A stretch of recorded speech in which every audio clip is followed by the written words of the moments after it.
So we concluded our last lecture with classifying different beam sections basis on how they behave under loading.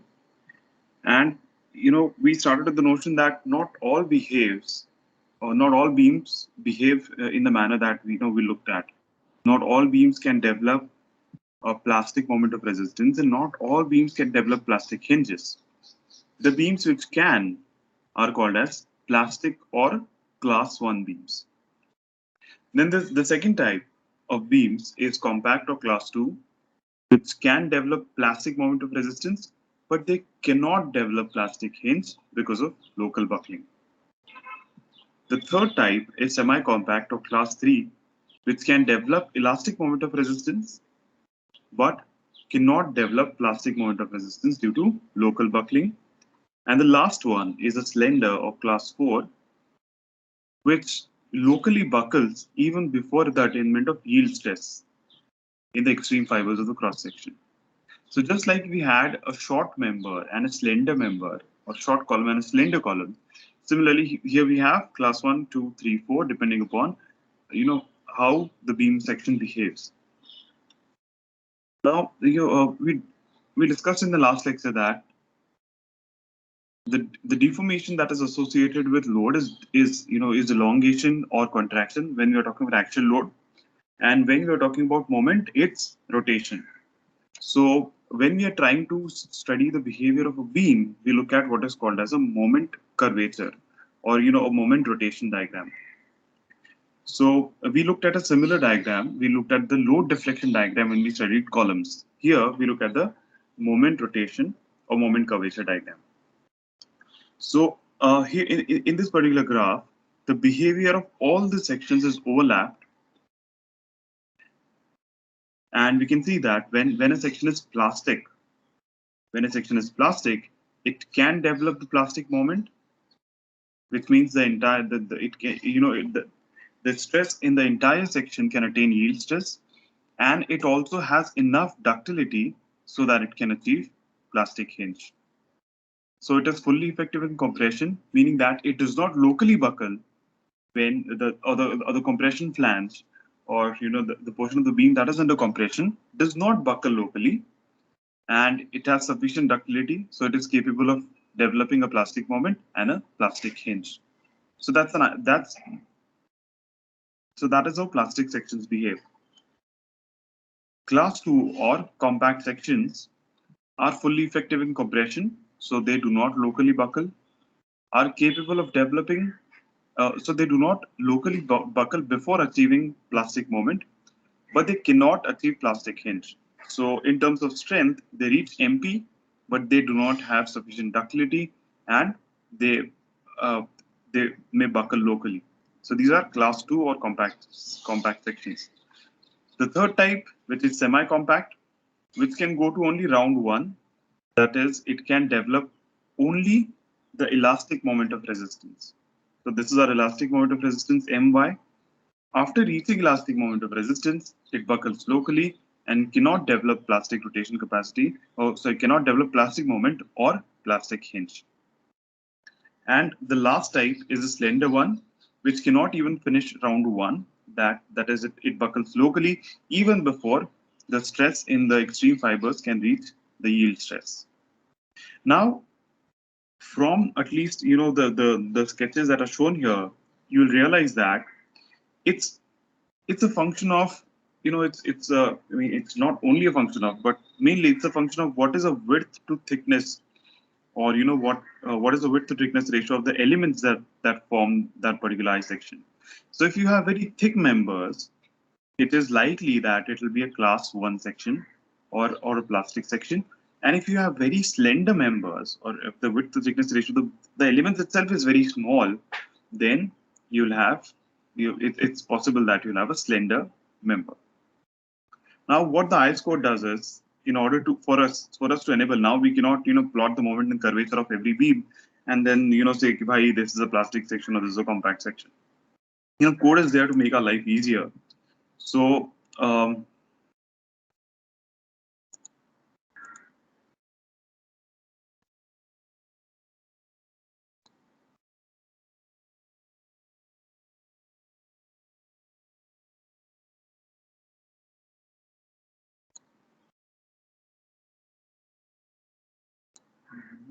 Just give me a moment. Yeah, so the code gives a table, which is table 2, that helps us classify if a section is plastic, compact, or semi-compact, or it is slender. So if you're talking about an I section, so the outstanding element of compression flange, which is the bottom flange or top flange, you just have to do the small test. You just have to find out what is the B upon TF. All the meaning of all these designations is also given here. So this is B, which is the outstanding element of the flange, and TF is the thickness of the flange. You just compare it with this number, 9.4 epsilon, 10.5 epsilon, 15.7 epsilon. The meaning of epsilon is also given here. And you just compare it with this. And if it is less than 9.4 epsilon, then it is a plastic section. If it is between these two numbers, then it is compact. Between these two numbers, it is semi-compact. Greater than this number, it is slender. So it's a very small, just like, we also did a similar thing in columns, wherein we classify the section as, wherein we classify the buckling class A, B, C, D. So similarly, we can have, the classification of beams from this table. Now, this is just for your understanding. There are a lot of details in here. We're not going to get into all the details, but if you're talking about simple I section, perhaps this is one, and this is another. So this is web of an I section, and this is a flange of an I section. So we do this two small tests, or we just do this two small comparisons, and then we can classify a section as plastic, compact, or semi-compact. So that's the long story short of how to classify beam sections. Any questions here?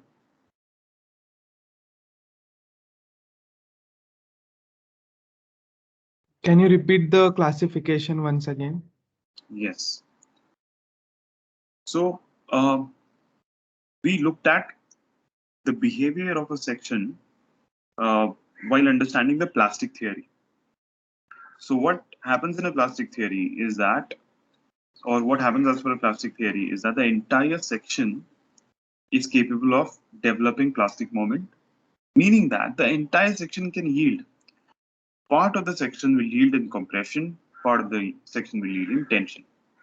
The resulting moment is called as plastic moment, or the resulting moment capacity is called as plastic moment. Now, even after that, if you continue applying loading, what will happen is, since it has already reached its stress limit, it cannot develop any more stress.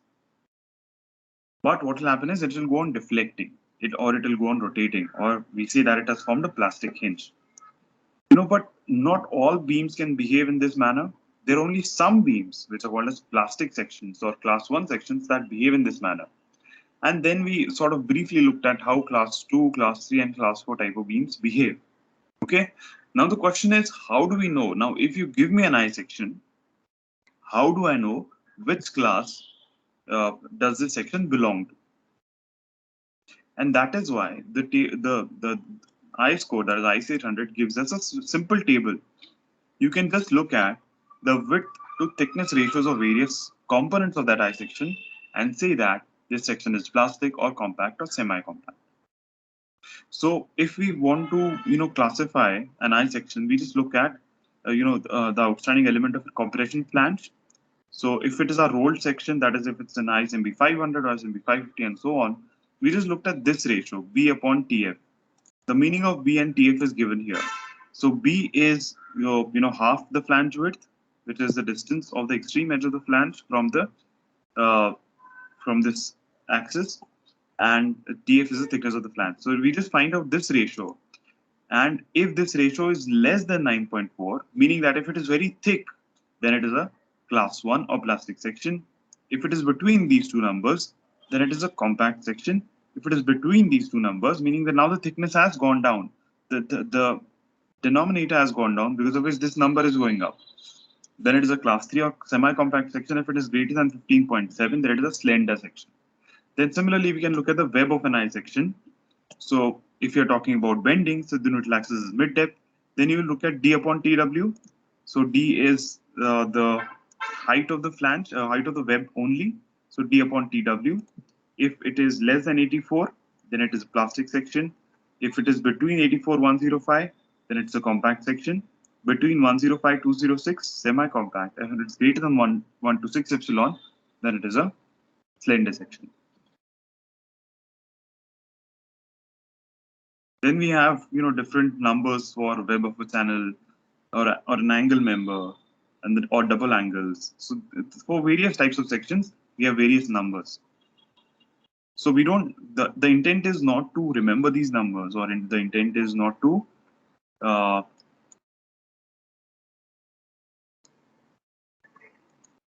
sort of, okay, in simple words, the intent is to understand how to classify sections. If tomorrow, you happen to have, select a section, that then you just make sure that you select a plastic section. Most of the role sections fall under category 1, 2, or 3.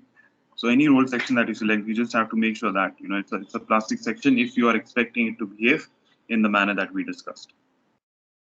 So this is how we can classify different sections. Thank you. Any more questions?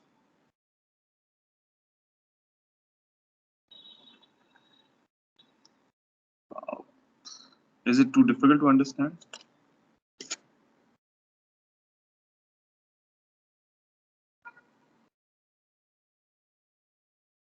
Is it too difficult to answer that question? No, I think it's easy. It's fine. It's fine, right? If it is difficult, then we can always discuss it again. But unless you tell me that it is difficult to understand, perhaps I would keep teaching at the same level that I am. So this was all about the first mode of failure, which is excessive bending. So quite an exhaustive mode of failure. Like we have discussed various modes and various members, and perhaps this is the mode that required a lot of understanding. So now we jump to the second mode of failure. Now we saw that in columns, or let us start from tension members. In tension members, when the entire section yields in tension, we call it as gross section yielding. In compression members, when the entire section yields in compression, we called it squashing. In beams, if the entire section yields, part of the section yields in compression, part of the section yields in tension, then we call that failure mode as excessive bending. Right? So there's always, though the modes of failure are not exactly same, but the patterns are same. So in tension members, we normally do not encounter buckling, but in columns, we looked at buckling in quite a detail. And we also looked at the buckling behavior of a column in quite some detail. Now, just like we have buckling in compression members, we also have some kind of, a type of buckling in beam members or beam sections. Now, can someone please answer as to why are we talking about buckling here? Because buckling is associated with compression. We are talking about beams. So why are we talking about buckling in beams?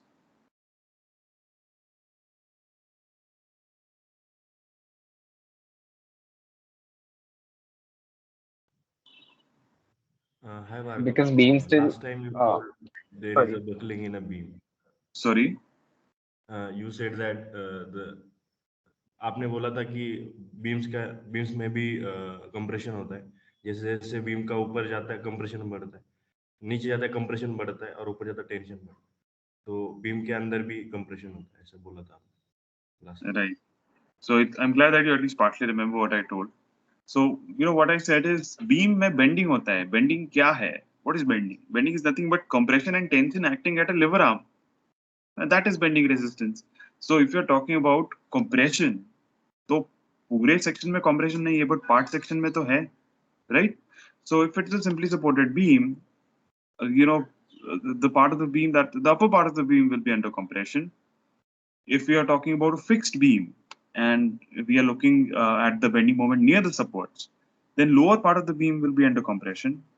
If we are talking about a fixed beam and the central portion of the beam, then the upper portion of the beam would be under compression. I think this is what we looked at, even using bending moment diagrams and so on. So अगर पूरे section में नहीं है, फिर भी if there is compression part of the section, so there's a possibility that this part of the section might buckle because it is under compression. And that is what happens in beams that are not laterally restrained. So now we are going to look at the second mode of failure, which is failure by lateral torsional buckling. Okay? Very simple. When when a building is operational, तब क्या होता है कि if this is your beam and it's an operational building, so there is slab to sort of laterally restrain it. मतलब this slab sort of gives it a lateral support. I hope you understand what I mean by lateral support. The side se support this slab supports this beam from the side. Okay, so kuch to support hai. But during construction phase, when the decks are not yet laid, the beam is laterally unrestrained. Okay, if you look at this particular beam on the leftmost, this beam is not laterally restrained. So what happens when in such a condition? So under such a condition, when it is not yet laterally restrained, the beam is susceptible to what is called as lateral torsional buckling. Okay. Now let us try to understand it with the help of a video first. See how does the behavior visually looks, and then we'll get into the theory of it. Okay.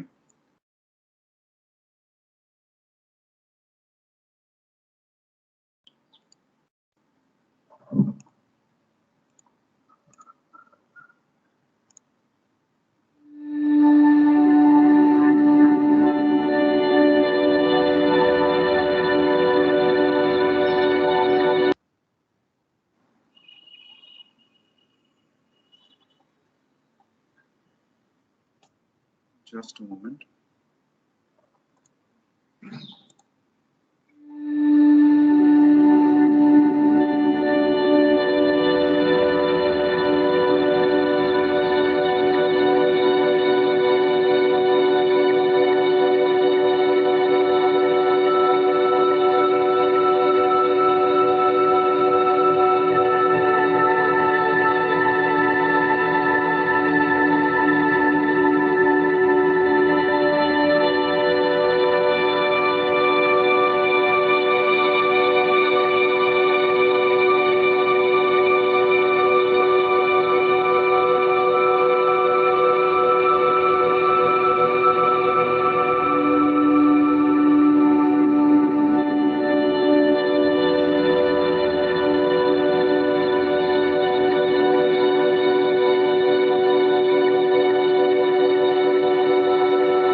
So at least we now have at least a visual understanding of how lateral torsional buckling occurs. Now let us theoretically try to understand this process. So imagine a simply supported beam that is subjected to incremental loading. Now we have done this, visual experiment, or we have done this imaginative experiment a number of times, right? So just imagine that there's a beam section that is subject to uniformly increasing load. It increases from 0 to 1, 10, 20, and so on. So, and it is a simply supported beam. So by now it is established that in a simply supported beam, part of the beam that includes the top flange is under compressive stresses, and part of the beam which includes the bottom flange is under tensile stresses. Now, when the loads are smaller, everything is well and good. The beam can take compressive stresses, it can take tensile stresses, no problem. But when you go on increasing the load, the compressive stresses are going to increase, the tensile stresses are going to increase, and at some point of time, the compressive stresses are going to be closer to the elastic, or are going to be closer to the critical buckling stress. We've talked about FCD in columns, right? Critical buckling stress, that is the maximum stress that a compression member can, a compression member can take before it buckles. So when your compressive stress becomes close, or gets close to the elastic, or it gets close to the critical buckling stress, now the compression flange has become unstable and it wants to buckle, right? Now the easiest way of buckling, now let us try to understand it with the help of sketches.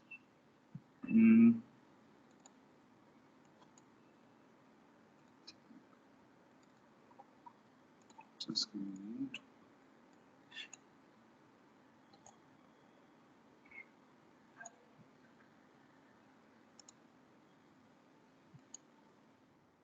Imagine that this is our compression flange.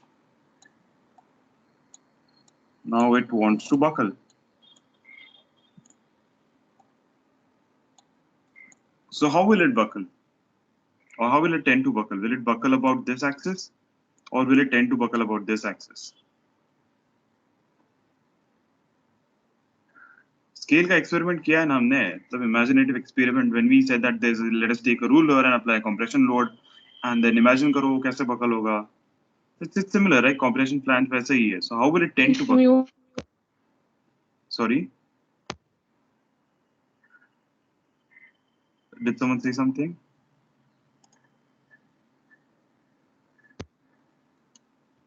So this is our minor axis. This is our major axis. Will it buckle about the minor axis or the major axis? Major. Major? Why major? Why minor axis is the weakest axis, right? We saw it in compression members that we compute the value of KL by R about the major axis, KL by R about minor axis, and the slenderness ratio about minor axis is very high. I mean, you don't even need to know these concepts to understand about which axis. It will have a tendency to buckle like this. Bhargav, Yeah. the minor axis is the one. Like I thought we would label. Sorry. I'm saying the am I echoing? I can't hear you properly. I'll just type it out in chat.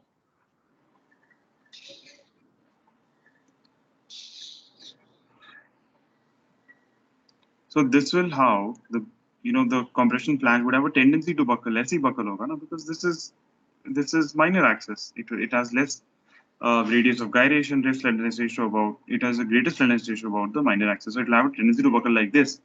But it won't be able to buckle like this because इसके नीचे एक web भी है, which will prevent it from buckling like this.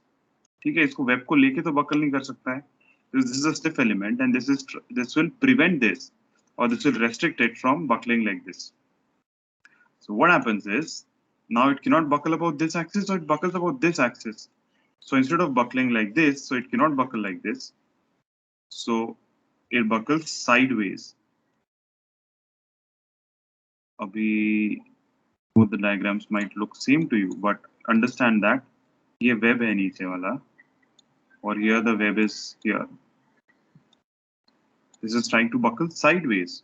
Okay, but what happens is, have you placed a message there? They just lost connection. Someone is going to send a message here, right? Yeah, I actually had a question because I I got confused when I thought the major axis, like when you marked it, it was a minor axis because it has less structural depth, right? So if this is a rectangular section, this is axis 1, this is axis 2, which is the major axis? 1 or 2? I mean, after seeing the diagram that you drew right now, it's I think 1. Is it 1? How about others? Do you agree that this is a major axis? I think 2 would Because be its the major depth axis. is less, yes, right? See, it's okay. It is not about depth, or it is not about कि कौन सा axis का depth कितना है. About when a beam section will bend about this axis. So let us say that this is B and let us say this is D. So when a beam section will bend about this axis, the moment of inertia is BD cubed by 3.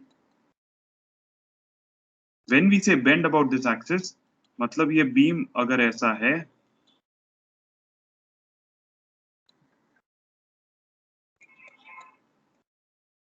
and now it will bend about this axis,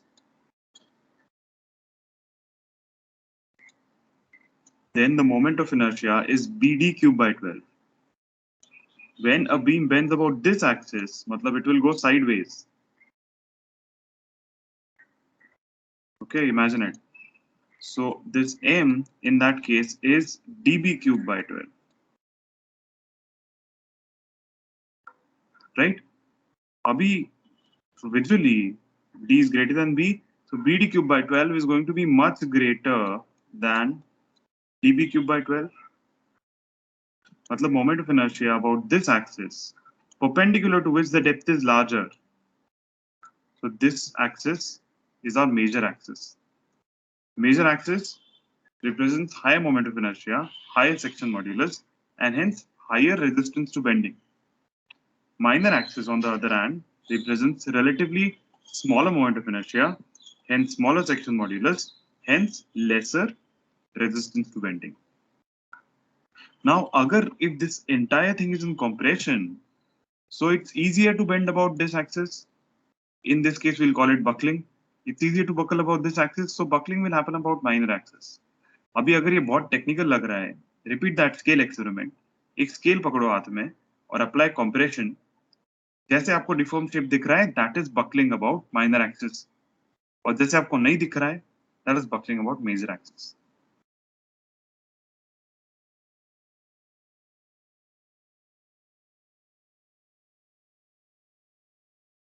Yeah, I got it. I actually understood the how it will buckle by looking at it, but I got confused between which was major and which was minor. Thank you. Okay, no problem. So now this compression member wants to buckle. It is just like that troublesome friend of yours who always gets into trouble, and because of whom, it's not that only that person gets into trouble, but even you get into trouble. Now we have compression flange, who is this trouble friend of ours, and then this tension flange, who is calm, who is getting stressed, but he says it's fine, I don't want to buckle. But compression flange, on the other hand, उसको भी उतना ही stress है जितना tension flange को है, right? Because stress remains the same. हमने वो देखा है stress variation. तो compression flange बोलता है कि I want to buckle. Tension flange बोलता है कि भाई I don't want to buckle. I don't want to create any trouble. Okay, so now these guys have started sort of a tussle. So compression flange is very stubborn. It says it wants to buckle. So tension flange बोलता है देख भाई, if you buckle, then आगे से क्या होगा, I'm not responsible. But compression flange, being very stubborn, buckles. And अब क्या हो गया कि now it is buckled, so it is deflected laterally. So the load which previously acting eccentric, अब ये load के वजह से we had only bending moment shear force, that is fine, beam is being designed for it. But अभी क्या हो गया, ये buckle किया, तो the load now is acting at an eccentricity. So the moment is now acting at an eccentricity from the centroid, because of which now in addition to bending moment, we have twisting moment as well, right? So the beam fails suddenly by deflecting sideways and twisting about its longitudinal axis. And therefore, this phenomenon is called as lateral torsional buckling. So इसमें buckling भी है, twisting भी है. Buckling हो रहा है because of the compression flange, and because of buckling, now the load which was concentric is now eccentric, and because of which there is a twisting moment and the member twists. So this phenomenon is called as lateral torsional buckling. Okay. Now let us look at an experimental setup as well. That was an animation. Now let us also look at how actually a beam might experience lateral torsional buckling.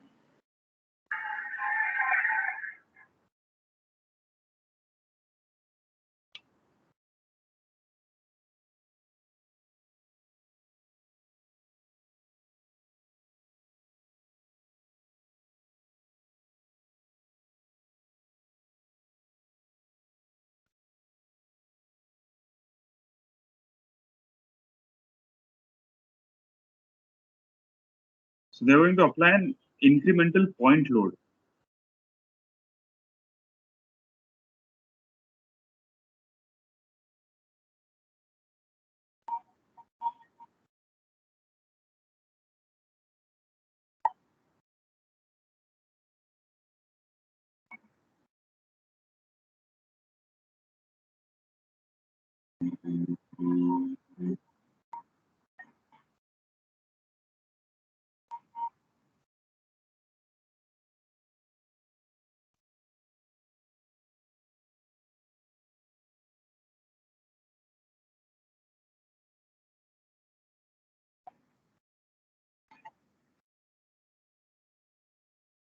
So I just like to pause here for a moment. Abhi, you look at these two graphs. So this is force versus vertical displacement. This is force versus horizontal displacement. मतलब क्या है? Now it has started acting as a beam. और ये deflect हो रहा है vertically, इसका मतलब ये है कि now the compressive and the tensile stresses are increasing. ठीक है, but we have not reached a point where the compression flange is tending to buckle. So now as these numbers are going to increase, this is going to suddenly increase, because now we are not reached our we are not yet reached our critical buckling stress.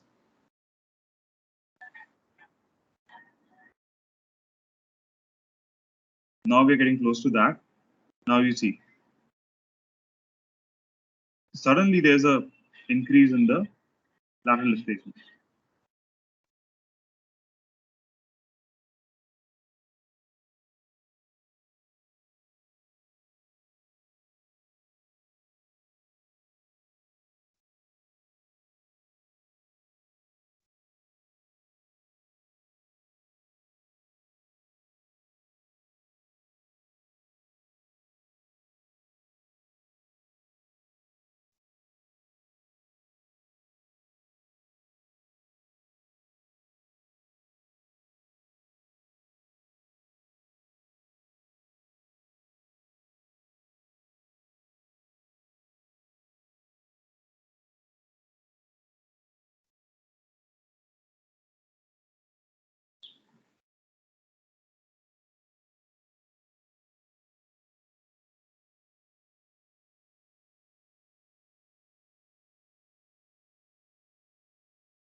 Now it's unloading.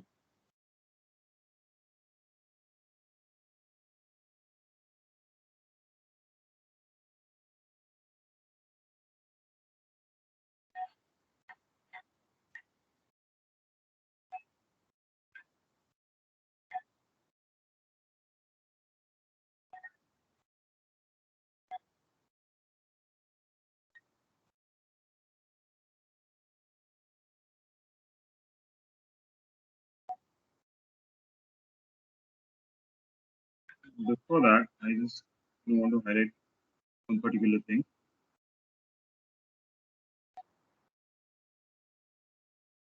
Yeah. I have a doubt. Yes. Bhargav, so a closed section like a circular or square hollow section won't undergo this A because closed same MOI. So circular section is normally not used as a beam because it has very less bending resistance. But if you are talking about a box section, then a box section has support from two webs. So I believe it would be, relatively difficult for a box section to undergo lateral torsional buckling as compared to an I section. All right, okay, got it. So I also had a question. yeah. Once the beam undergoes this for the first time, so it does weaken the beam such that when the next time when there's progressive loading, the deflection is more at less load. Does that happen? Yes, that is where I was coming at.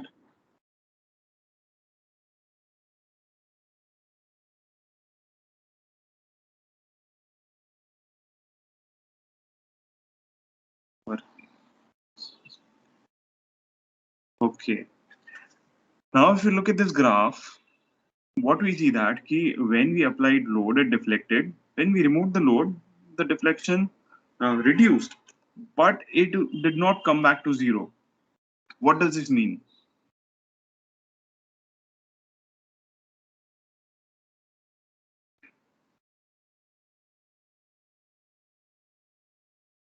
अभी ये तो आपको पता होना चाहिए. This is deflection, right? Sorry. This is a permanent change in, so it's permanent deflection from the original state. So what does that mean? It has deformed. Yes, Plastic deformation. This is plastic deformation, meaning that some portion of the beam has yielded. And now once it is yielded, it is no more elastic. So there is always going to be some plastic deformation. मतलब आप पूरा load निकाल दोगे, फिर भी the beam will have a certain amount of deflection, a certain amount of lateral deflection, certain amount of vertical deflection. So this type of lateral torsional buckling is called as inelastic lateral torsional buckling.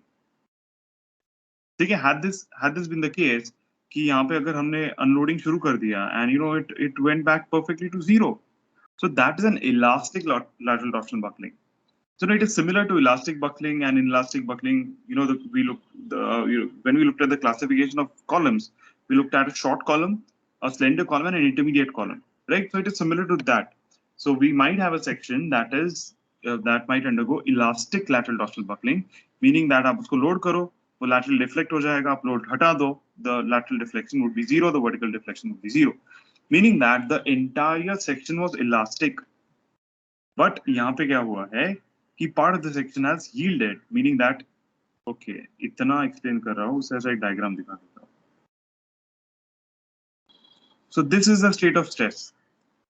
कि कुछ portion है जो now it is yielded completely, now it is plastic. तो आप load हटा दोगे तो इसका deformation रहेगा, it cannot go back to its original position because now it has become plastic. अगर आप लोड यहाँ पे हटा देते तो शायद the deformation in x and y direction would be zero, which would suggest that the section is still elastic. अभी आपने यहाँ पे जाके लोड हटा दिया है, part of the section is still plastic, and therefore we can see some permanent deformation in that beam. Okay, now answering his question. Now, what happens in an actual structure is that he cannot sort of unload a beam and then load it again. ये तो experiment के लिए है, right? We saw that कि loading किया तो beam behaved in certain way and then we remove the load. But this does not happen in actual structure. I mean, ideally, under normal conditions, this does not happen in a normal structure. एक बार अपने beam को load कर दिया, एक बार वो deflect हो गया, तो वो भी आप load तो नहीं निकालोगे unless you want to retrofit it, right? So to answer your question, theoretically, yes, it will affect the performance of the beam because it is already yielded. अब yield हो गया है, तो definitely it cannot go on taking load as you apply the second time. But actual structures में ऐसा नहीं होता है. You can not sort of remove the load. अब डेड लोड जो है स्लैब का वो है बीम पे, वो आप तो रिमूव नहीं कर सकते हो. So इसीलिए the best thing is कि just design the beam in such a way that it does not undergo lateral torsional buckling. Does that Okay. answer your question? Yes. But in terms of varying live load, then Live load when to the vary hota hai, that is true. But it is a combined effect. There are so many. So live load, that is true that live load varies, but उसका इतना effect नहीं होगा कि आपका beam. So because of live load, your beam has undergone lateral torsional buckling, and then you remove the live load and you apply it again. And you won't do that unless you retrofit that beam. right. Okay. Thank you. Okay. So lateral torsional buckling, now एक तो समझ में आ गया कि भाई this is complex. जब we were talking about buckling in beams, it was okay. Buckling in compression members, it was okay because it was 2D. अब ये तो 3D में है, मतलब यहाँ पे buckling भी हो रहा है, twisting भी हो रहा है. Therefore, this is a slightly complex form of instability. Since the buckling is 3D in nature and involves lateral deflection and twist. Now, the stress at which अभी compression members. Now, I am going back and forth because I want you to, since अभी एक चीज है जो आपको already समझ में आ गई है, so I just want you to relate this to that so that this becomes easier to understand. Now, in compression members, the stress at which a compression members buckles is called as, critical buckling stress. Similarly, the moment at which a beam undergoes LTB or lateral torsional buckling is called as elastic critical moment. And this elastic critical moment is a function of cross-section shape, type of support, type of loading, and so on. We're not going to get into that. So, इतना आपको बताने के बाद, there's just one simple question: how can you avoid lateral torsional buckling?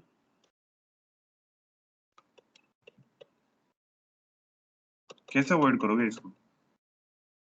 Bracing. You brace it laterally. Exactly. When you brace it laterally, then there is no question of the compression flange having any space to buckle. उसको दोनों तरफ से अगर restraint है, as happens when a structure is operational, so it is laterally braced or it is laterally supported. Therefore, it cannot undergo lateral torsional buckling. Right? So ये question only जब आता है जब beam is not laterally supported. Laterally supported है तो ये तो question ये तो failure निकल ही गया मतलब. Okay, so even during construction we have to take care that क्योंकि आप अभी load रखोगे इस पे, अब ये stack आके किसी ने बीच में रख दिया, so there is a point load, right? So आप क्या करो, इसको laterally brace कर लो. Even construction के time there's this lateral bracing जो provide की है, because of which it has a lateral restraint and it will not undergo lateral torsion buckling. Simple. So now see, इतना रामायण हमने पढ़ लिया, but what is the objective of doing all this? कि we should be able to select a section. आपको तो वही करना है ना. You don't, like as an architect, you don't care कि beam कैसे भी ये 500 लूंगा तो कैसे behave करेगा, 550 लूंगा तो lateral आएगा कि नहीं, 600 लूंगा तो yield होगा कि नहीं, plastic होगा कि नहीं. You're not really concerned about this. What you are concerned about is कि sizing, कि मेरे को size कितना आएगा. Give me the depth of that section or give me the section कौन सा use करना है उतना बता दो. I'm happy with that. Okay. So the entire point of doing all this, having studying the behavior of beams was to be able to select a beam, right? So that is what we are going to jump to next. Now, again, to tell you that the design of beams or the selection of a beam section is an elaborate process. There are a number of design factors. बहुत चीजें देखनी पड़ती है, बहुत equations है. But we are not going to get into that. We are going to study the simplest thing, which is the design of a laterally supported beam. अब laterally supported beam है, उसका मतलब उसमें तो LTB आएगा ही नहीं. So long story short, we are not going to get into the calculations of lateral torsional buckling. ठीक है? Numerical wise, we are only going to look at a simple beam that is laterally supported. Right? So उसमें एक ही type का failure आ सकता है, which is now obviously again we are assuming here that it does not undergo. Before that, let me just go back to this table. Now, these two types of failures can occur only when there is no local buckling. अगर local buckling आ गया तो ये आप छोड़ दो. अगर if before global buckling, अगर compression flange locally buckle कर गया है, फिर there is no question of having this type of failure. There is no question of having this type of failure. So 1 and 2 can occur only when there is no 3. So we are going to look at a very simple case. So अब उसमें एक ही हो सकता है कि it can it can fail by excessive bending. So now it's only a matter of classifying the beam as 1, 2, 3, 4. अगर 1 है तो इतना, 2 है तो इतना, 3 है तो इतना, 4 है तो इतना. It's that simple.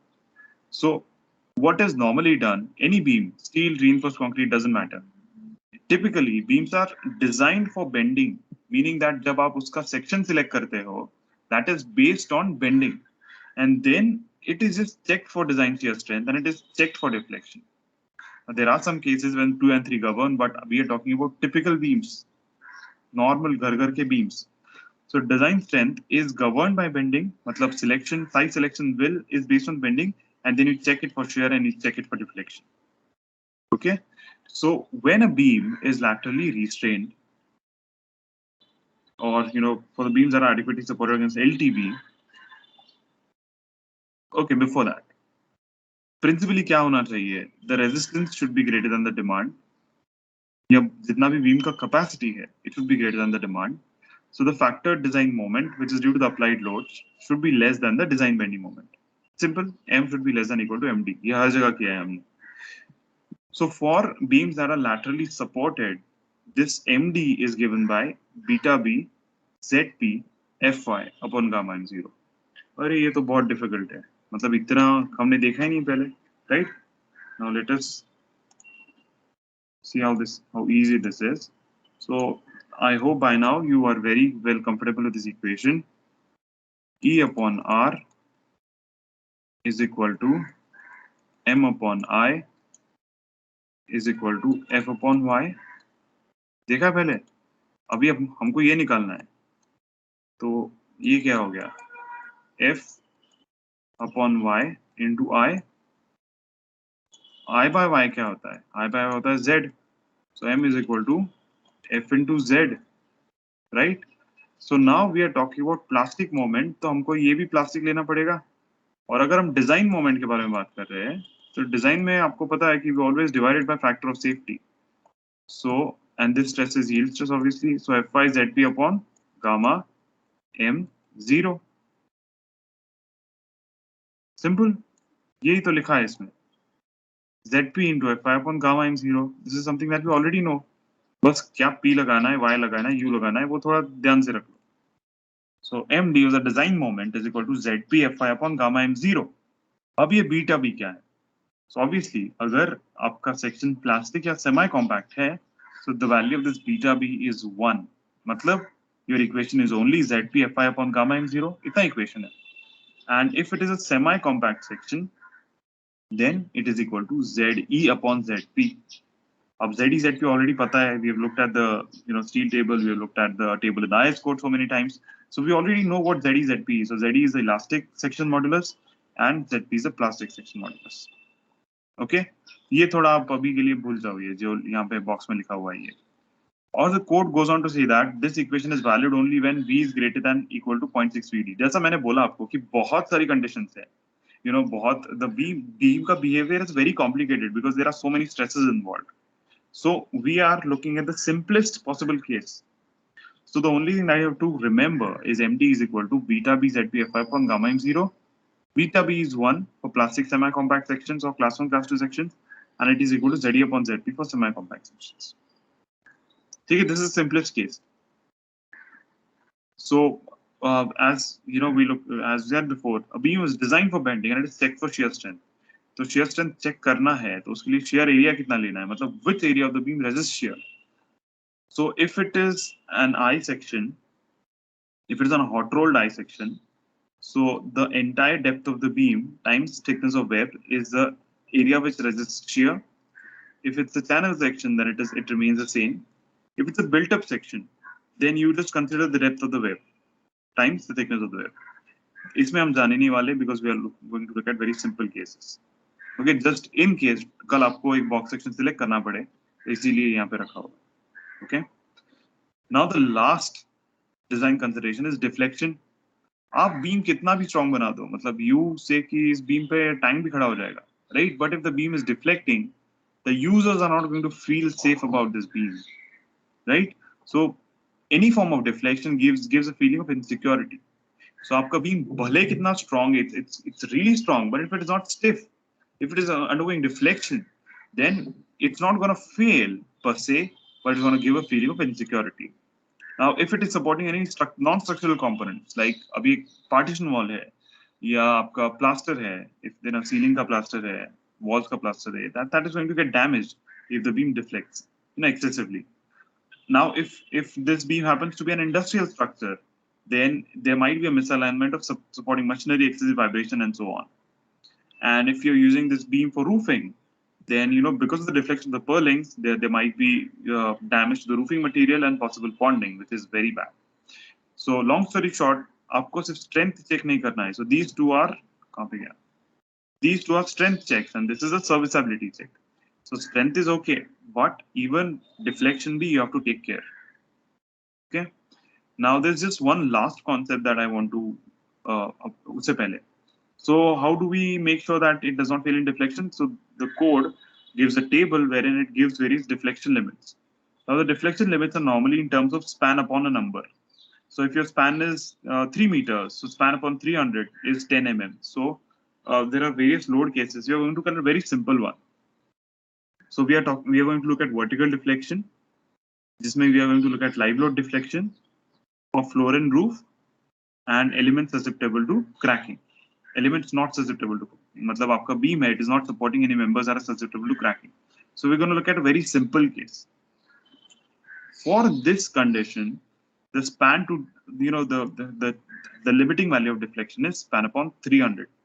Meaning अगर आपका span 3 meters है, तो span by 300 is 10 mm. मतलब your deflection limit under live load is 10 mm. इसके ऊपर आप नहीं जा सकते हो. इसके ऊपर आप जा रहे हो तो you'll have to change the beam section. Okay.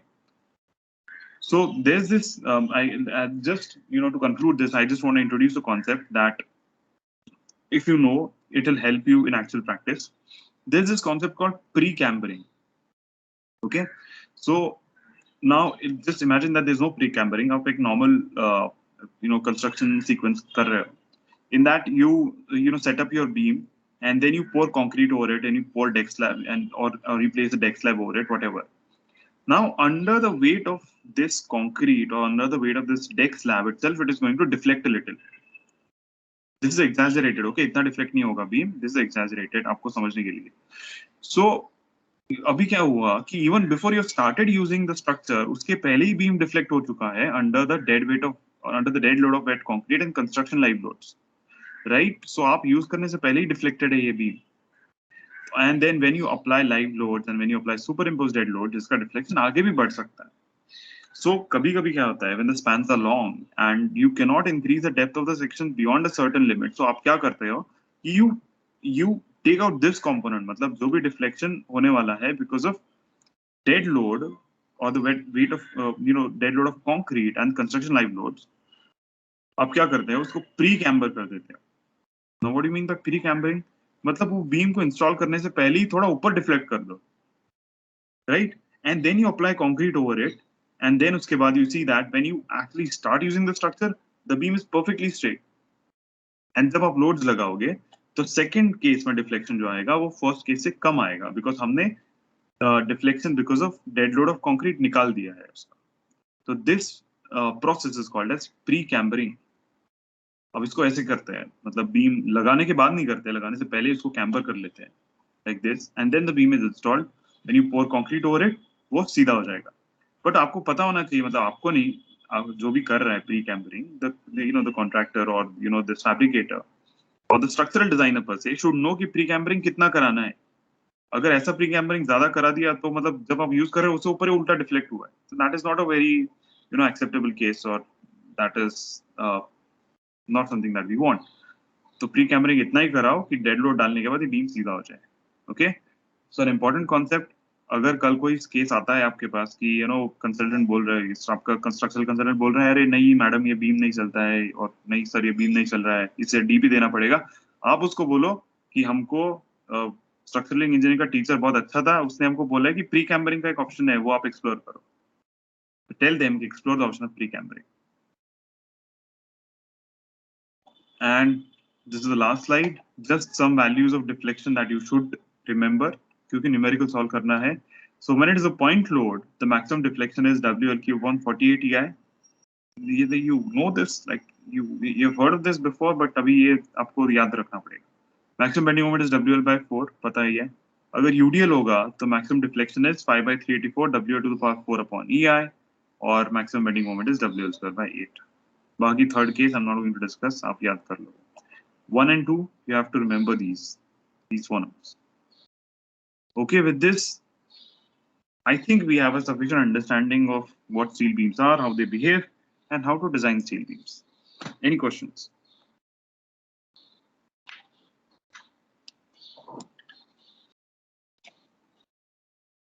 So even for a project that I'm using glue lamp beams, you see in installation they do that upward deflection. Is that pre-cambering or is that not applied to glue lamp? Glue lamp. What is a glue lamp? Sorry. Engineered wood, basically. Engineered wood. So agar, yeah, that might be pre-cambering. Pre-cambering is also done in wood. Okay, thank you. Any more questions? Okay, we still have some time. So we'll just quickly follow numerical so that now theory or numerical दोनों समझ जाएगा. And then we can have a test in the next class. So please write down. Design a simply supported beam of span 6 meter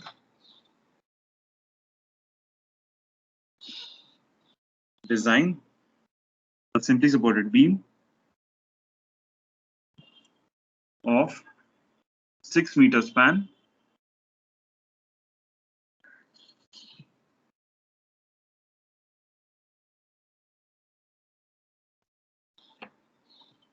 carrying a reinforced concrete floor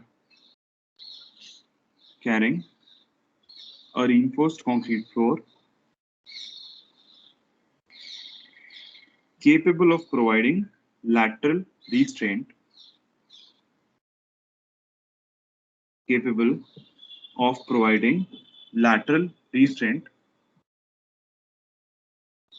to the compression flange.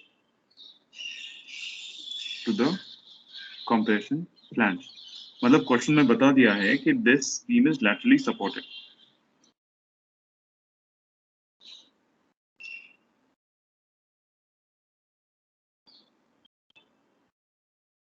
The total UDL or uniformly distributed load, the total UDL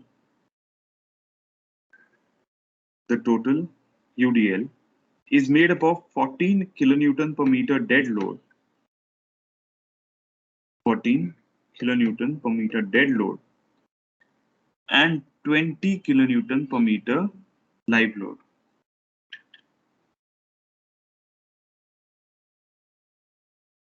And 20 kilonewton per meter live load. In addition, the beam carries a point load.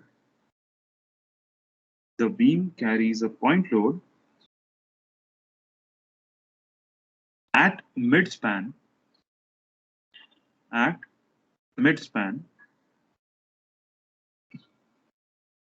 made up of 40 kilonewton dead load,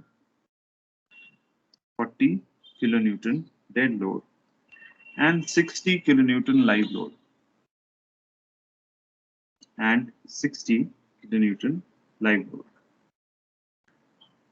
Consider Fy is equal to 250 megapascal. Consider Fy is equal to 250 megapascal.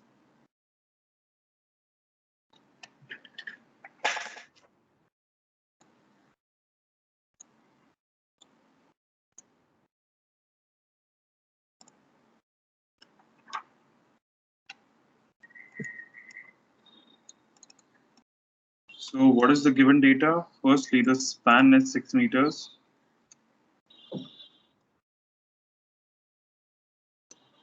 Then we've been given a uniformly distributed dead load. So this dead load is 14 kilonewton per meter.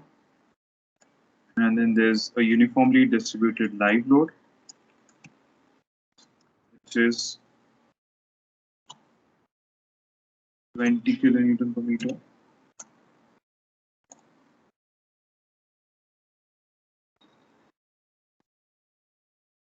Or just a moment, okay, don't write it like this.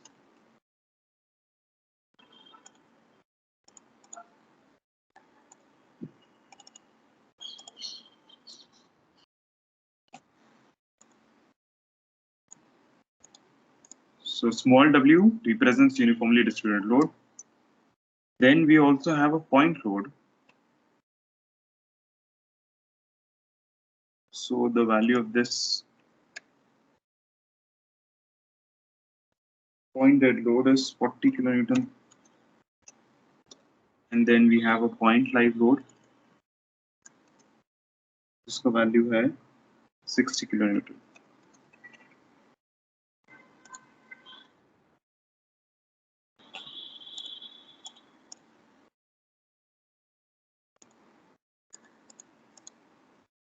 That's a given data.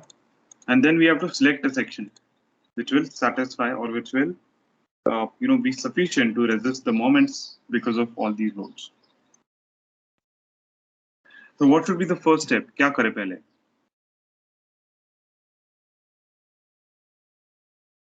We diagram the loads and resolve the uniformly distributed ones into point loads. Why are we doing that? So that we can actually get them as a point load, because right now we're just getting them as a sort of area of effect rather than the actual load and where it's impacting it on the beam. That's fine. That's fine. Oh. See, we have to select a section. Select करना है मतलब क्या? We have to select a section that has a bending moment of capacity which is greater than the bending moment because of all these loads. So first we'll have to find out how much is the bending moment because of these loads, and only then we can move on to next step of selecting a section which will have a bending moment of resistance greater than this. Or to say bhi pehle, now all these loads are service loads. So in question, if it is not mentioned कि these loads are factored, it means that these loads are service loads. Normally service loads are given and then we use load factors or partial safety factors for loads to determine what are the ultimate loads. The first step is to calculate the design loads. That's the first step. So in that, we look at UDL first. So what do we have? So we have W dead load is 14 kilonewton per meter. So if I want to find out the ultimate load, or if I want to find out what is WU dead load, so U stands for ultimate. So this WU dead load is partial safety factor for loads, which is 1.5 times 14, which is 21 kilonewton per meter. Okay. Then similarly,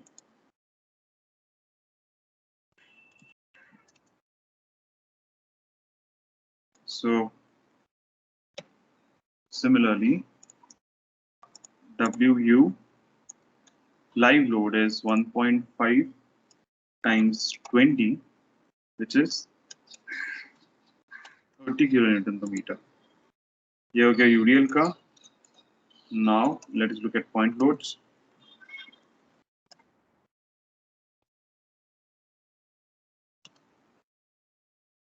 So point loads are represented by capital W. So this is 1.5 times whatever is the dead. So this is equal to 60 kilonewton.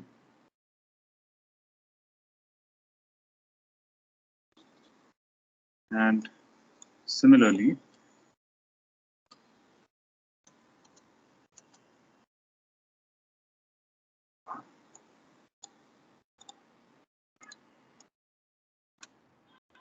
is 1.5 times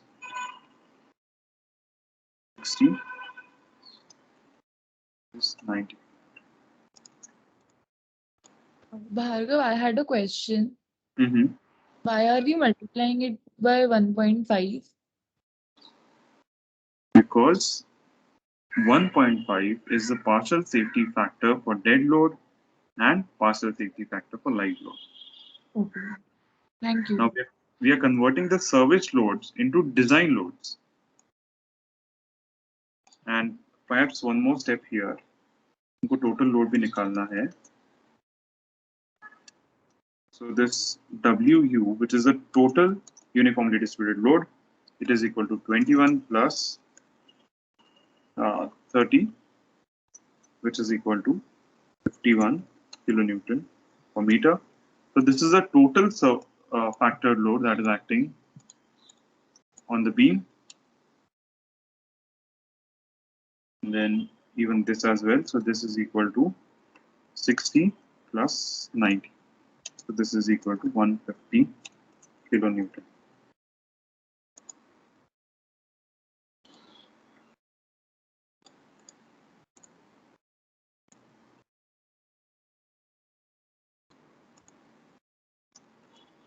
So now what we have is, this is our beam. It is simply supported.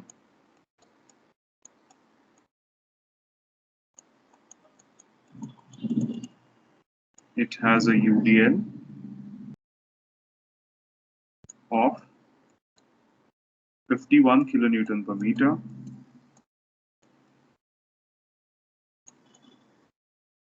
It has a point load at the center of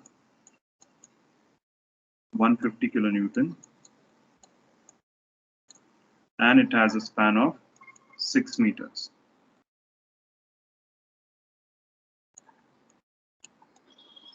अब इसको design करना है. Okay. So load तो calculate कर लिया. Now the next step is obviously the calculation of load effects. Load का effect क्या होता है? The first load effect is bending moment. The second one is shear force. So second step is calculation of bending moment and shear force. So our factored bending moment. Now there are two components. One is bending moment because of the UDL, and another is the bending moment because of point load. कैसे calculate करते हैं?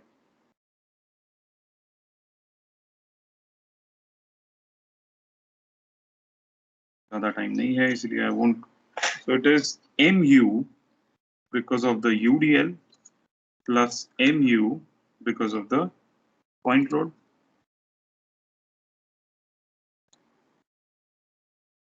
So this is equal to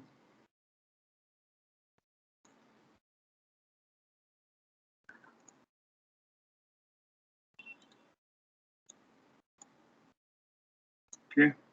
So what is this? MU because of UDL is WL square by 8, and MU because of the point load is W into L by 4. ठीक है, याद कर लो, यहाँ पे दिया हुआ है. So maximum bending moment because of point load is WL by 4, because of UDL is WL square by 8. So WL square by 8 plus WL by 4 because of we have a UDL as well as a point load. So now this is equal to small w is 51 into 6 square by 8 plus capital W is 150. So U कर लो यहाँ पे 150 into 6 upon 4. Give me a number quickly.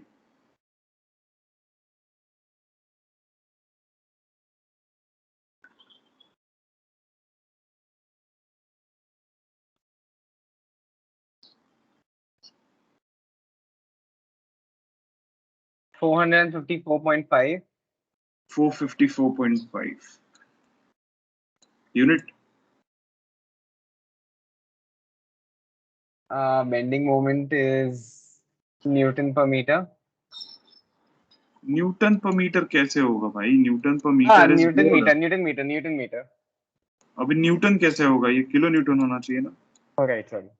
Load आपने किस में लिया, kilo Newton में, Right, तो right, bending right. Force भी किलो न्यूटन में आएगा. So this is kilo Newton meter. Okay, इतना मोमेंट रेजिस्ट करना है. Now, how much is the shear force? So the shear force again, it is the maximum shear force due to UDL plus the maximum shear force due to point load. What is the maximum shear force due to UDL? It is the total shear force by 2. दो ही supports है. अभी I don't want to spend time on this, but I just want to make sure that you understand. अगर ऐसा condition है, तो this would be your shear force diagram where this value is WL by 2. अगर point load है, then this is your shear force diagram where this value is W by 2. ठीक है, अभी आप रिवाइज कर लो और देख लो कैसे आया ये. It's very simple. So now this due to UDL, it is WU into L by 2, and because of this, it is WU by 2. Okay, ये छोटा W, ये capital W है, मिक्स मत कर लेना इसको. Okay, so this is equal to 51 into 6 by 2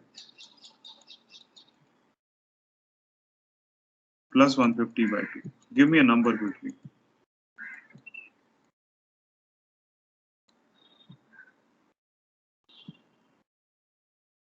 By 275, this is 153, 75 153 is 228.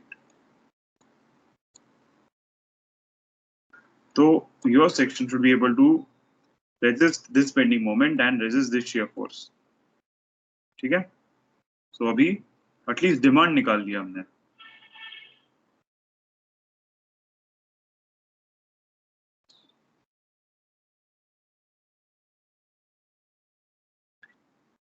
Step number 3 is अभी selection करना है section का. उसके लिए what we do is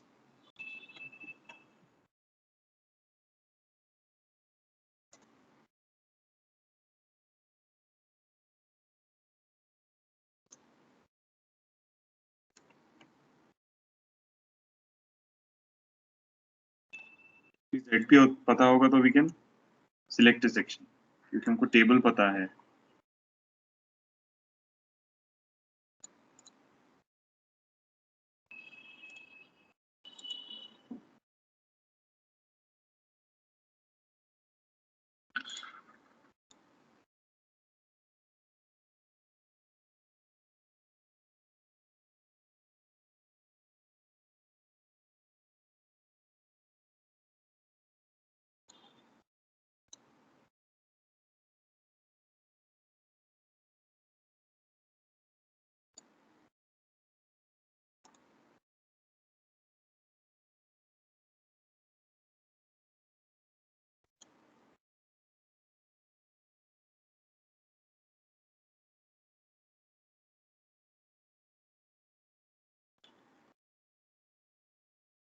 So third step is the calculation of required plastic section. So how will we find this? Now we already know that MU, or let me write as MD. Say M. This is equal to ZP into Fy upon gamma n0. ये आपको पता है, ये आपको नहीं पता है. ठीक है, सो ZP इज इक्वल टू जो भी वैल्यू आया है m का into gamma m0 upon Fy. m का वैल्यू है 454.6. You can see my screen, right?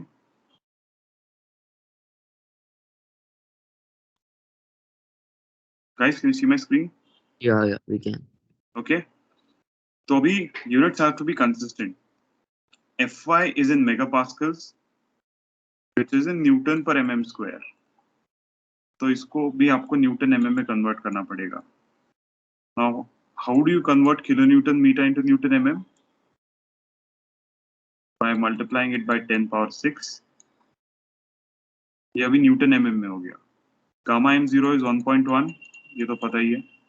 And then Fy is 250. So this will give us a value of Zp. Give me a number.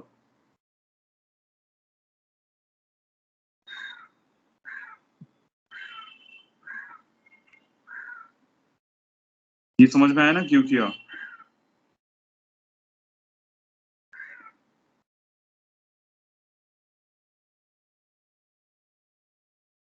Did you guys understand why I've multiplied by 10 power 6?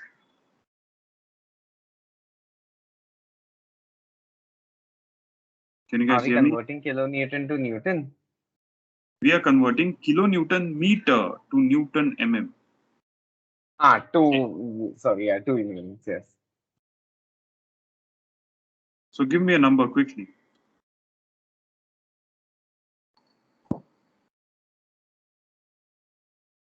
I don't know if this is correct, but I'm getting 2000240.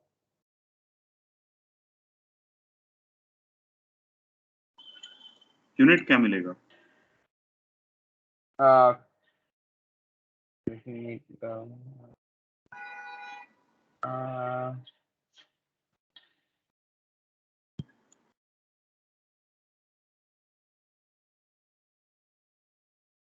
Yes. Mm,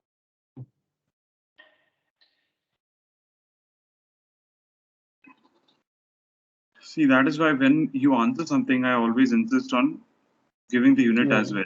Abhi, I don't want to, go back to basics, but I think there is a need of the R now. See, I क्या है? Let us. Okay, we are trying to understand units. Okay, this is not a universal formula for everything. We're just trying to understand units. I is BD cube by 12 for a rectangular section. So BD cube by 12 मतलब mm और mm cube. So this is इसका unit जो है that is mm to the power 4. I का unit. अभी z क्या होता है? Z is equal to I upon y, right? तो mm to the power 4 upon mm. Upon mm मतलब क्या हुआ इसका unit? mm cube, right? Let us try to understand from this Okay, yes, equation. there was a way. Yes. I was trying to get it from the other equation, so I was just seeing the We can Newton try to meters get and it the from other meters. equation as well. See, m का unit है Newton mm. Gamma m0 कोई unit नहीं है. इसका unit है Newton per mm square. Megapascal का मतलब ये होता है. तो न्यूटन न्यूटन चला गया, mm square ऊपर आया, ये हो गया mm to the power 3. तो ये unit है इसका. That denominator was kind of confusing me, and I wasn't sure. I knew n in जाएगा, I was just not sure the denominator, and I'm cannot So space on my it's paper action. mm cube. Yeah. Right? Now if we go Thank to the you. steam table, we have to find a section that has a value of Zp greater than 1,998,000.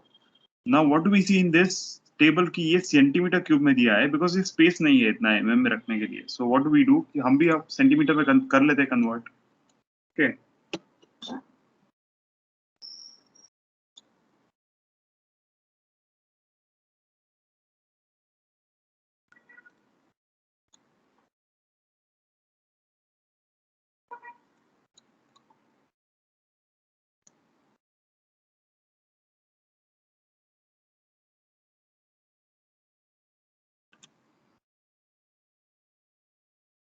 So the value of Zp that we got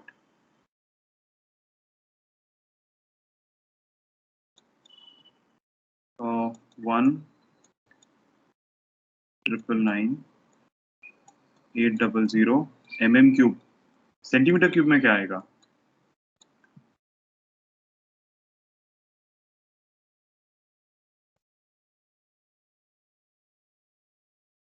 कितना आएगा centimetre cube में?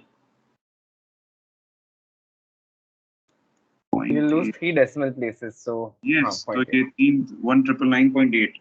So now you have to find a section that has a ZP greater than 1,999.8. So let us go to the code and try to find out a value section modulus that is greater than 1,999.8, मतलब 2000 से ऊपर. Okay, तो यहाँ पे तो कोई नहीं section.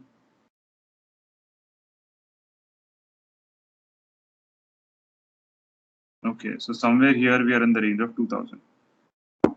So now 2091. answer this question. Will you look at section modulus? Okay, now there are two section moduli. There's elastic section and plastic section. So which one will you look at? Are we looking at plastic in this one? Looking at plastic section modulus, we are designing it as per plastic theory. Okay, so now this section ISMB 500, now which is this 2074. If this section is ISMB 500, so we can use this beam. Now you may say that okay, ISHB भी है जो 2000 के ऊपर है, but ISHBs or heavy beams are normally used as column sections. So we'll stick with our MBs. We are the most commonly used beam sections. So ISMB has a value of 2074.67, which is greater than 2000. So let us select or let us consider ISMB section. So the fourth step is selection of the section. So consider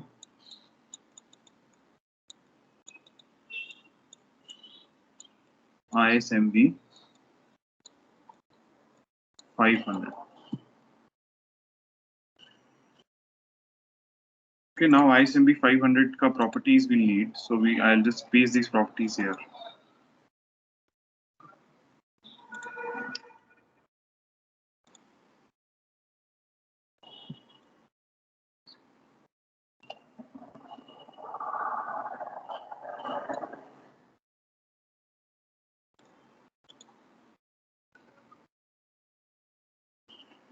Okay, now I'm not writing this down because we are a little short of time, but you will have to,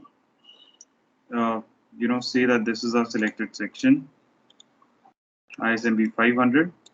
The properties that you will write down is the depth of the section is 500, width of the flange is 180, thickness of the flange is 17.2, thickness of the web is 10.2. Do we need anything else?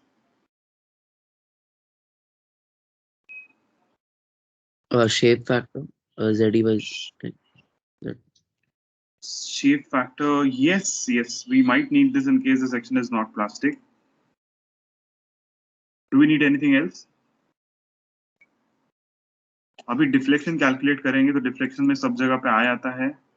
So I is not given in this table, which means that we'll have to refer to some other table, the steel table जो है हमारा.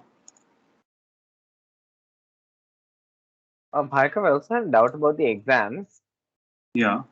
So in the exams, assume that we'll be referring the steel tables on our PC, right? Because the invigilator might have an issue with that.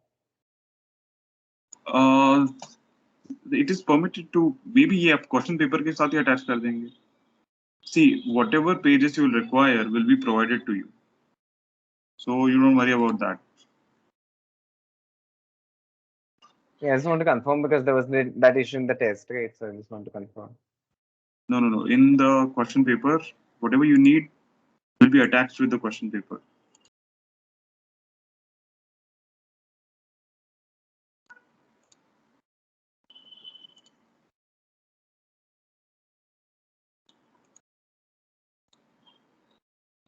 Hello. Yeah. Hi, Bhargav. I texted you regarding some doubts I had for how to suspend members in my project.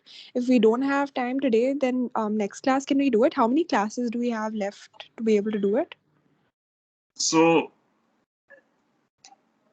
as per our schedule, we have 3 more, but it seems that we can adjust too easily. The third one is doubtful. So we are a little short of time to do that. Nonetheless, if we happen to, manage to get the third lecture, we'll definitely do it. Okay, cool. Thank you. So if we look at our steel table, it gives us the value of Ix and Iy. This is our MB500. You are not sharing screen.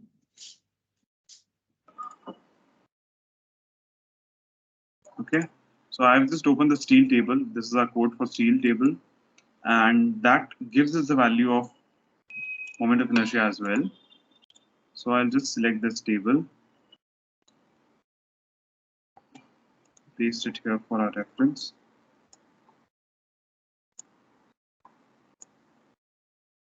Okay, now this is our ISMB 500. This we've already got. The only thing that we don't know is moment of inertia. Now, which of these moments of inertia would you choose? Ix लोगे, Iy लोगे?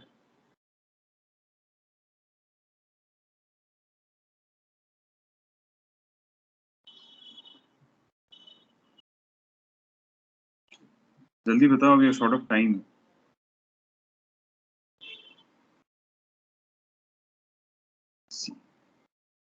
Okay, we are talking about beams. We are talking about beams that are laterally loaded. अभी ये beam है, ये I section है ऐसा. So this is our I section. We would take IX, right? Right, we would take Ix because so it is going to bend about this axis, which is a major axis. Call it XZ, doesn't matter. So we need the moment of inertia about the major axis. So we'll use Ix and not Iy.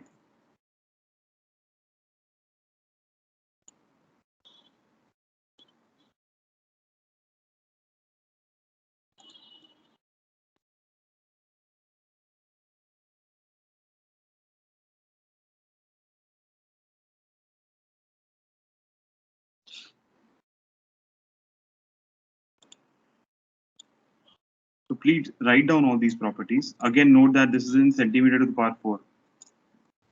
So problem यही होता है कि ये centimeter ले लेते वैसा का वैसा और use कर लेते. तो units, be cautious with units. So you consider ISMB 500, write down all these properties. So ISMB 500 has a depth of section of 500, width of flange BF is 180, thickness of flange is 17.2, thickness of web is 10.2, and moment of inertia is 45 200, and then Z, the plastic section modulus, the most important property, is 2074.67.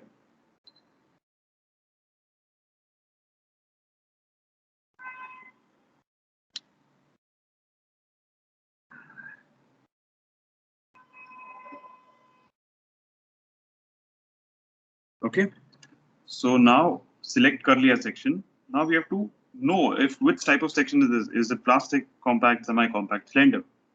Okay, so then just within this, the next step is to classify the section.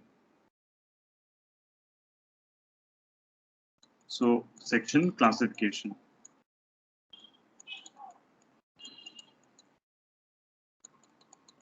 For this, you will use table 2 of the IS code.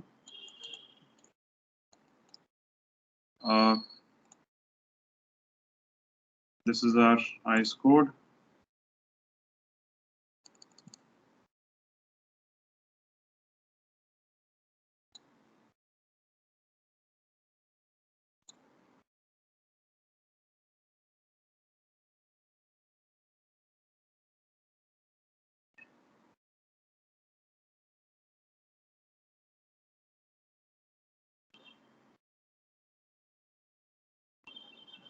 This is our table 2. Now we are dealing with an I section, therefore we are going to have to look at this ratio, B by TF here. Now I have told you that the next page gives this values, B upon TF. So B is half of the flange width. So for an I section,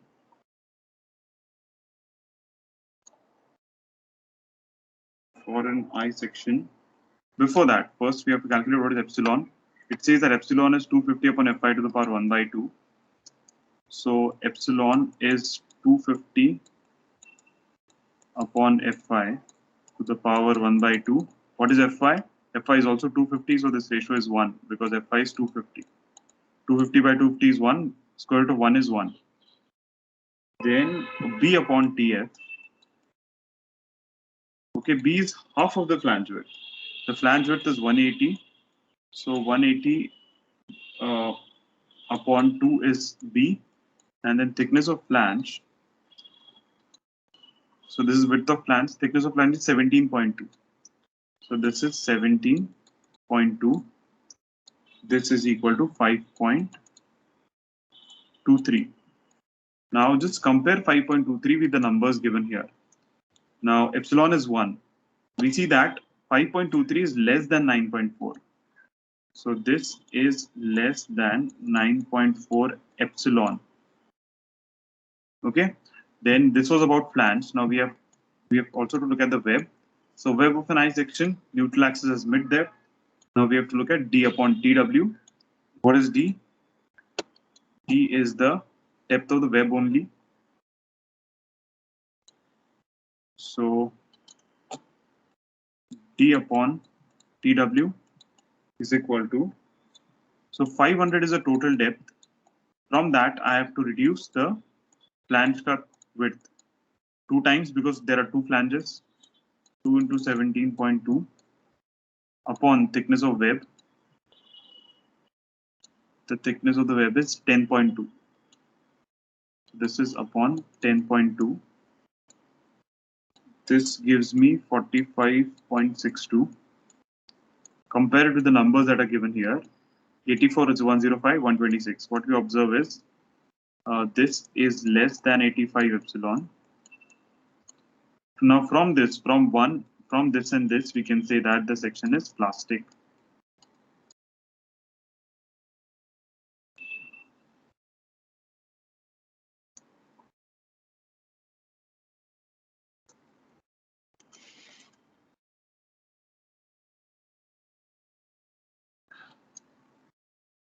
Any questions here?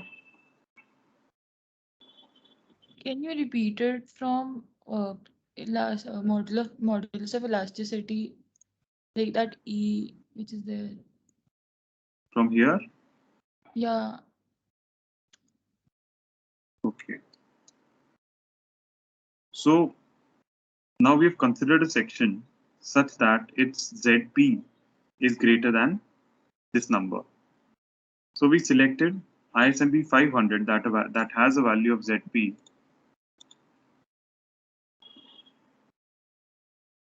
which is 2074.67. Now we need certain properties of this section. We need the depth of the section, width of the flange, thickness of the flange, thickness of web.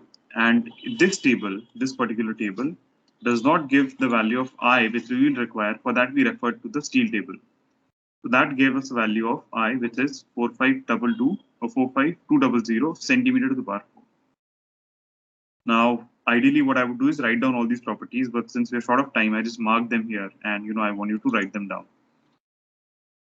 Now, to calculate our moment capacity, we have to know if the section is plastic, compact, semi-compact, or slender. For that, we have to classify this section. To classify this section, IS code gives us a table which says that the section is plastic, compact, or semi-compact. So now our section is an I section. So for classifying the compression flange, or classifying the section for compression, we look at this particular row.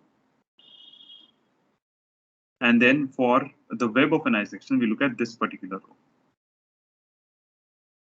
The web of an I section, neutral axis as mid depth. This is our row. And for the flange, this is our row.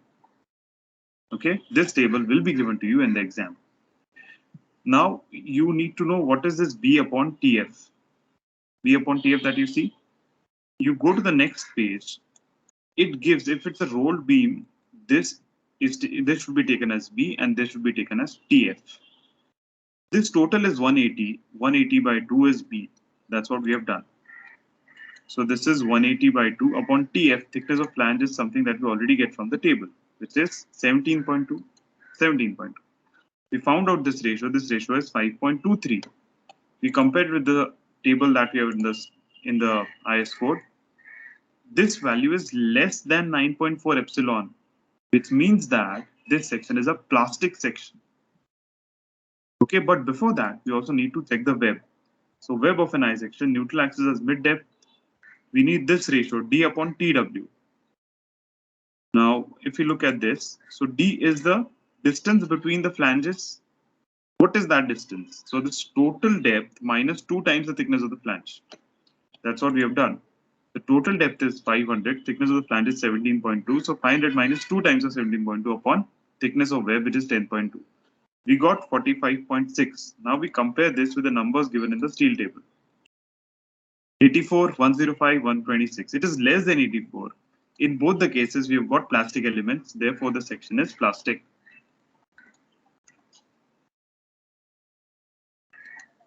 Is that clear? Yeah, thank you. Okay. Might be too much information at a time, but just after the class, give it some time, go through the example. It's not very difficult. So now we have at least established that the section is plastic, and whatever we did in the last page, that is MP is equal to ZP Fi upon gamma m0. Here, what we have silently done is we have assumed beta B is equal to 1. We've silently assumed that. Okay. Had this been not a plastic section, this beta B would not be 1. Had this been a semi-compact section, it would be ZE upon ZP. But intuitive or silently, we've assumed that beta B is equal to 1, and this assumption has proved to be correct. Therefore, whatever section we have chosen is okay in terms of strength. Okay. Now, I'll just need a couple of more minutes.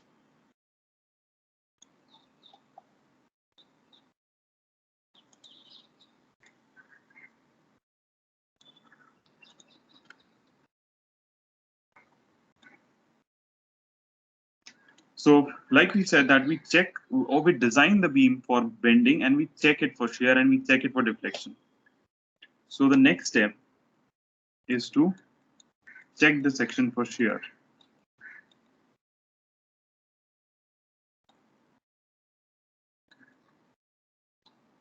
Check for shear. So, okay, I don't want. Okay, I think we shouldn't rush it. So we'll continue this in the next section. It will take 5 to 10 minutes to comfortably finish. So I'll stop here for now. If you have any questions, we can wait for some time and discuss. If you want to rush for your electives, please go ahead.